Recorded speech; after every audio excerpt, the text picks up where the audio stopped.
mu busungu yajja amazima gali nti nkukyaye nasooka mutuga detayiri n'okutayitayi bwe musiba era nkukyaye luberera kisajja gwe mazima oyukiza otya ekifaananyi ky'omuntu ne bajja bakakwanjulira. She's obsessed with my husband.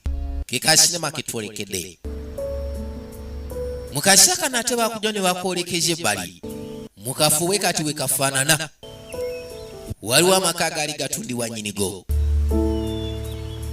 wabula ate ku saidi pembeni waliwo amalala wabe twandikishe baneiba munda mwalimu ekyalaani buno obudami nga kwotadde ne sketch za design ez'enjawulo waliwo eyajja kwe kutandikira we yali akomye bubo obuwero empale busikaati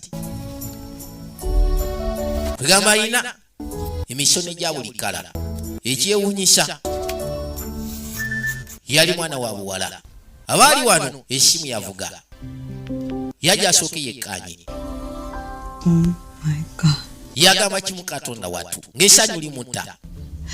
Oh, come on. Mu kisenge ekirala maka ge gamu See, honestly, you're the only editor I waliwo yali ku video call deadline. onaamugamba Daisy yego omuntu yekka gwe manya tamisinga deadline kono oba osanga nze omukwaba bagwagwa baagala omulimu ogw'enkola kono obanga oyogedde ku nsonga ene zino peegi ngenda zitayipinga webunakeere nkyajja kuba maliriza kono nkimanyi nja kuba omaliriza ngenda kwongera ne waako omulala kono lekana Claudia Managed to turn it all in. nga sitaba nakumaliriza ono kono nkakasa byonna ojja bikwasaganya lwa nsonga gwasinga wama nange nzikiriza naawe ono yasinga waliwo kabaka eyajja ati mulayi nnyo olabirira omwami waliwo eyajja maama taata Got a text. nfunye message I mean the list. nsobodde okuteekebwa ku list What list? kono list chat The short list for kono short list ya Paris Academy of Design